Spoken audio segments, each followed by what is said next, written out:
Reels చూసింది చాలులేరా నాయన. మీ జీవితం పైన కొంచెం అవగాహన తెచ్చుకోండి. ఏదైనా సాధిద్దామా, ఏదైనా చేద్దామా అని. పొద్దుస్తమాను ఆ రీల్స్ చూసుకుంటే ఏమి ఉపయోగపడదు. ఇంకా బీటెక్లు అయిపోగొట్టుకుంటారు.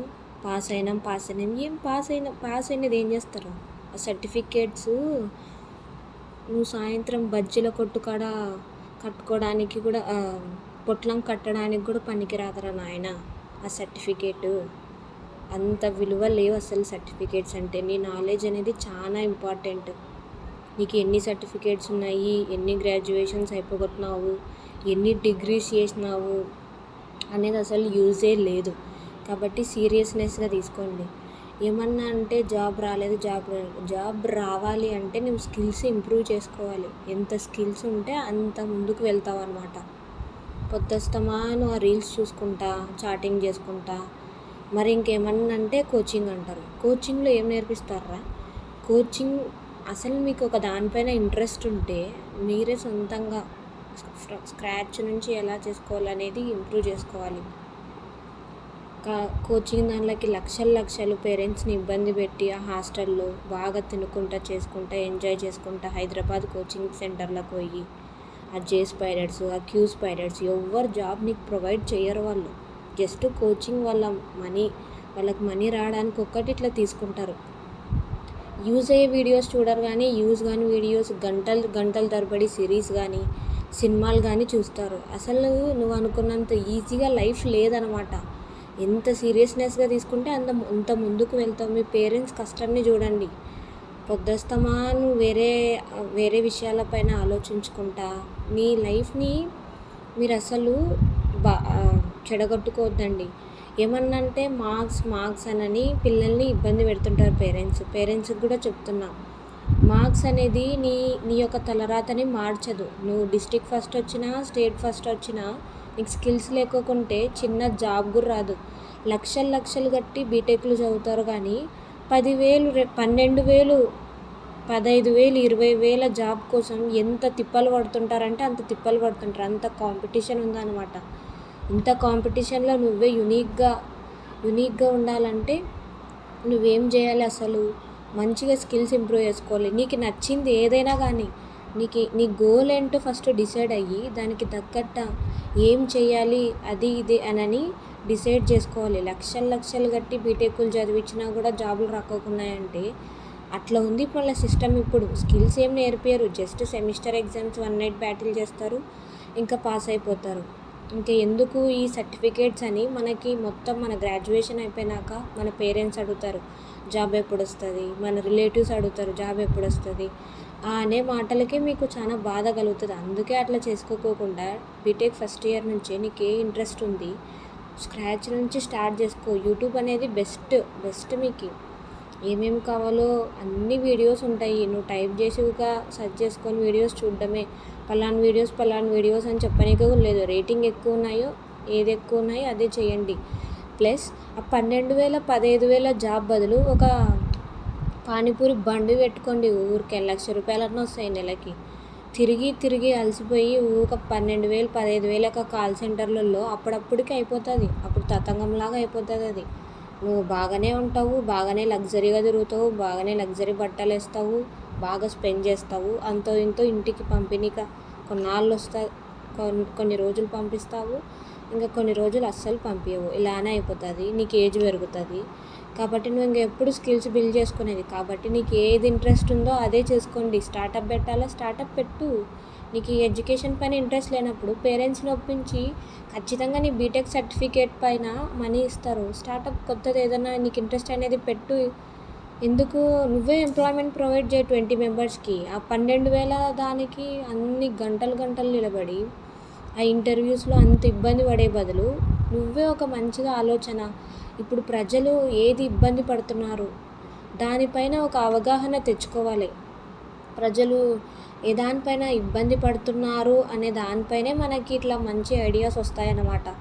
ఇప్పుడు వీళ్ళు 5G ప్రొవైడ్ చేయడం ఎందుకంటే 4G నెట్వర్క్ స్లో అయింది కాబట్టి 5G ప్రొవైడ్ బాగా ఫాస్ట్గా పెట్టినారనమాట. అలా ఏదన్నా ఆల్టర్నేటివ్ తీసుకోవాలి. పొద్దుస్తమాను మనము ఆ 12,000 జాబ్ చేద్దామా, 15,000 జాబ్ చేద్దామా? నీకు పెట్టింది లక్షలు లక్షలు పెట్టినారు నాయన. 10,000 20,000 ఏం కాదు స్టడీస్కి. ఆ లక్షలు లక్షలు పెట్టి చదివినాక దానికంటూ ఏదో ఒకటి విలువ ఉండాలా. కాబట్టి నచ్చినది చెయ్యండి. ఆ నచ్చని జాబ్ల కోసము రాత్రి పగళ్ళు కష్టపడి హెల్త్ని పాడు చేసుకొని కడుపుకి అంటని ఫుడ్. ఆ పీజీస్ వాళ్ళకైతే దండం పెట్టాలి నాయన. పీజీ రెంట్ కట్టాలా, ప్లస్ మనకు అడ్వాన్స్ ఇవ్వాలా. అడ్వాన్స్ ఏమో రిటర్న్ ఇయ్యరు. వాళ్ళని మేపుతున్నాం మనము. మన జాబ్ ఏమో కానీ వాళ్ళకి ముందే మనం ఆడ తినము. అంతా ఆఫీస్లోనే ఉంటారు. 3 పూట్ల భోజనం కూడా ఆ రూల్స్ అన్నా తీసుకొని రావచ్చు కదా గవర్నమెంట్. పొద్దుస్తమాను ఆ స్కీమ్ ఈ స్కీమ్, అసలు ఏ స్కీమ్స్ ఏమి ఉపయోగపడతాయి యూత్కి అనేది చాలా మందికి నాకు తెలిసి 90% వాళ్ళకి అసలు ఏం తెలియదు. ఏం స్కీమ్స్ ఉన్నాయి, మనకి ఎలా ఉపయోగపడతాయి, సెంట్రల్ స్కీమ్స్ ఏమున్నాయి, స్టేట్ స్కీమ్స్ ఏమున్నాయి, ఒక ఎంటర్‌ప్రెన్యూర్ కావాలంటే ఎక్కడ మనీ మనం తీసుకోవచ్చు, ఎంత ఇంట్రెస్ట్కి వస్తుంది అనే ఐడియా అనేది లేదు. ఏమన్నా అంటే పొద్దుస్తమాను ఆ రెజ్యూమ్ పట్టుకొని వాడు ఇంటర్వ్యూ కండక్ట్ చేసినాడా, ఒక్కడి కింద పనిచేసే బదులు ఒరే నీ పొలంలో నువ్వు పని చేసుకోవడం చాలా బెటర్ రా. నేను చెప్తున్నా కదా, యాదే హరామ్సే బాగా పండిస్తావు, 3 పూట్ల కడుపు నిండా తింటావు, టెన్షన్స్ ఉండదు, పాడుండదు, పండిన కాటికి పండుతుంది, లగ్జరీగా బతుకుతావు మీ ఊర్లోనే మీ పేరెంట్స్ ముందరే వాళ్ళ బాగోగులు చూసుకుంటా. ఆ ఫారెన్కి పోయి ఈటికి పోయి ఆటికి పోయి ఇక్కడ టెన్షన్స్. నీకు నచ్చిన దానిపైన ఏదైనా కానీ నీకు నచ్చిన దానిపైన ఇప్పుడు నేను చెప్తున్నా కదా, ఇప్పుడు ఈ బిజీ లైఫ్లో కనీసము ఒక ఇడ్లీ పిండి తయారు చేసుకోనీక టైం లేదని మనకి ఇడ్లీ బటర్ చేయనీక ఒకటి వచ్చింది. నాకు ఐడియా ఎట్లా వచ్చింటుంది, ఇంత బిజీ లైఫ్లో వాళ్ళు చేసుకోరులే, ఇట్లా కూడా అమ్ముదాం కదా ఇడ్లీ బట్టరు, దోశ పిండి, ఇడ్లీ పిండి, అవల్ల వచ్చింది ఐడియాస్ ఎవరి నుంచి, మన జనాల నుంచే. జనాలు ఏది ఇబ్బంది పడుతున్నారో అదే చేయాలి. ఇప్పుడు జనాలు బీపీలతో షుగర్లతో బాధపడుతున్నారు కాబట్టి దానికి తగ్గట్టు ఫుడ్ ఒక రెస్టారెంట్స్ పెట్టండి, అది చాలా ప్రాఫిట్ అవుతుంది కదా. మంచిగా రెస్టారెంట్స్ అంటే ఇప్పుడు కట్టెల పొయ్యి పైన ఎవరు చేయరు. కట్టెల పొయ్యి ఫుడ్ అనేది చాలా ప్రోటీన్ బాడీకి అనేది ఆ గ్యాస్తో పోలిస్తే. కాబట్టి కట్టెల పొయ్యి పైన దోశలు అంటే అట్లా టిఫిన్ పెట్టండి, ఎంత ఫేమస్ అవుతుంది. ఆంధ్ర రుచులు అని ఏదో ఒకటి ఒక కొత్త ఐడియా నీకు ఇన్నోవేటివ్, నీకు కుకింగ్ పైన ఇంట్రెస్ట్ ఉంటే ఇలా కొత్తగా స్టార్టప్ చెయ్యి. ఎందుకు లాస్ వస్తుంది, నువ్వు కరెక్ట్ ఇంపాక్ట్ అసలు ఏమున్నాయి, ఏం ఆర్గనైజేషన్స్ ఉన్నాయి, అలా నువ్వు ఏదన్నా పెట్టాలనుకుంటే నీ చుట్టుపక్కల ఏవేవి ఉన్నాయి, అవి ఎలా సర్వైవ్ అవుతున్నాయి, ఎందుకు 2 షాప్స్ ఉంటాయి ఒకే షాప్ దగ్గరికి. నేను ఒక ఐడియా చెప్తాడు, ఇక్కడే మనం చదువుకునే కాడ ఒక 2 ఇంటర్నెట్ షాప్స్ ఉన్నాయి.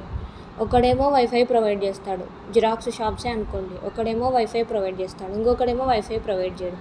నువ్వు దగ్గరుండేదే దానికి పోతావా, దూరం ఉండే దానికి పోతావా అనేది ఏ దానిపైన డిసైడ్ అయి ఉంటుంది, నీకు వైఫై ప్రొవైడ్ చేసిన దానిపైన డిసైడ్ అయి ఉంటుంది. నువ్వు దూరం ఉన్న షాప్ అయినా నీ సెల్లుకి డేటా బ్యాలెన్స్ ఉండదు కాబట్టి దూరం పోయి అయినా వైఫై కనెక్ట్ చేసుకొని ఆ జిరాక్స్ సెంటర్కే పోతావు. వన్ ఐడియా అది, వైఫై ప్రొవైడ్ చేసి వాడు కస్టమర్ని రప్పించుకుంటున్నాడు. దూరం ఉన్నా కూడా దగ్గరున్నే వానికన్నా దూరం ఉండే వానిపైనే చూస్తారనమాట. కాబట్టి ఇప్పుడు నీ ఫుడ్ బాగుందనుకో, నీ ఫుడ్ బాగుంటే నీ దానికే వస్తారు, దూరం దానికేం వెళ్ళరు. కాబట్టి ఇలాంటివి వినండి రా నాయన. వెబ్ సిరీస్ గంటలు తరబడి చూసి పొద్దుస్తమాన మైండ్ ఖరాబ్ చేసుకునే బదులు అసలు మన వయసు పెరుగుతుంది, మనం ఏదో ఒకటి సాధించాలి, నా ఇంట్రెస్ట్ ఏంది, నా గోల్ ఏంది, ఏమన్నా అంటే కాల్ సెంటర్ జాబ్స్ ఎన్నాళ్ళని చేసుకుంటారా, 100 ఏళ్ళు చేస్తారా కాల్ సెంటర్ జాబ్స్. కాబట్టి మీకు నచ్చిన దానిపైన ఇంట్రెస్ట్ పెట్టండి. నేను పేరెంట్స్కి ఒక్కటే చెప్తాను, మీ పిల్లలని మార్క్స్ తక్కువ వచ్చినాయి ఏం డిస్ట్రిక్ట్ లెవెల్ వచ్చినాడు, ఇప్పుడు ఏం చేస్తున్నాడు, 10 ఏళ్ళ ముందు డిస్ట్రిక్ట్ లెవెల్ ఫస్ట్ వచ్చిన వాడు ఏం చేస్తున్నాడో చూడుకోండి. ఇప్పుడు ప్రతి ఒక్క ఎంటర్‌ప్రెన్యూర్, ప్రతి ఒక్క ఎదిగినవాడు సర్టిఫికేట్స్ ఏమన్నా వాడు డిస్ట్రిక్ట్ లెవెల్, స్టేట్ లెవెల్, ఏమన్నా నీట్ ఎగ్జామ్స్లో ఫస్ట్ అట్లా వచ్చినోడా, అట్లా వచ్చిన వాళ్ళని గ్రూప్ చేసి వాడే రిచ్ అవుతున్నాడు. అంతే కదా. ఇప్పుడు రియల్ ఫ్యాక్ట్ చూడండి. ఇంకా ఓట్ వేయడం కాదు ప్రతోనికి, ఫ్రీ గ్యాస్ ఇస్తాము, ఫ్రీగా బట్టలు ఇస్తాము, ఫ్రీగా ఫినాయిల్ కూడా ఇస్తాము, అట్లాంటి దానిపైన కాదు నాయన ఓటు వేయాల్సింది. నీ పిల్లల భవిష్యత్తు మార్చే సీఎంకి ఓటు వేయాలి. పొద్దుస్తమాను ఫ్రీ గ్యాస్ ఇస్తాడు, ఫ్రీ రేషన్ బియ్యం ఇస్తాడు. రేషన్ బియ్యం ఏం చేస్తారు మీరు, మహా అంటే దోశ పిండి, ఆ పొంగనాలు వేసుకోవడానికి తప్ప, అమ్ముకోవడానికి తప్ప అసలు రేషన్ బియ్యం తింటారా ఎవరైనా? అసలు బిలో ప్రావర్టీ లైన్ వాళ్ళకి రేషన్ బియ్యం పోతున్నాయా? తిండి లేకోకుండా ఎంతో సఫర్ అయిన వాళ్ళు ఉన్నారు. కానీ ఉన్న మనము ఆ రేషన్ బియ్యంని చాలా అమ్ముకుంటాము. ఈ ఈ దీనిపైన ఈ స్కీమ్స్ కాదు, మన ఫ్రీ బస్ ఇస్తాము అట్లాంటిది కాదు. పిల్లలకి బాగుపడే నా పిల్లలకి ఏం చేస్తాడు? ఇప్పుడు ఈ సీఎం వచ్చినారంటే నా పిల్లలకి ఏం చేస్తాడు? ఒక జాబ్ ప్రొవైడ్ చేయాలి, వానికి ఒక దారి చూపించాలి, వాని గ్రాడ్యుయేషన్ అయిపోయినాక ఏమేమి కంపెనీస్ ఎస్టాబ్లిష్ చేస్తున్నాడు. చదువుకున్నవానికి చదువులేనివానికి తెలివి అని అంటే ఇప్పుడు సంస్కారం అనేది నేర్పిస్తుంది చదువు. నీకేం నేర్పియదు, నువ్వు జీవితంలో ఎలా బతకాలా, ఎలా చేయాలా అనేది నేర్పియదు. ఒక జస్ట్ అనేది చదువు అనేది సంస్కారం నేర్పిస్తుంది, ప్లస్ తెలివితేటలు ఉంటాయి. చదువులేనివానికి ఐడియా అంటే ఇప్పుడు చదువులేనివానికి చెప్తా చూడు. ఇప్పుడు చదువుకునే పేరెంట్స్కి చదువులేని పేరెంట్స్కి వాళ్ళు ఒక రూట్ మ్యాప్ వేస్తారు వాళ్ళ చిల్డ్రన్కి.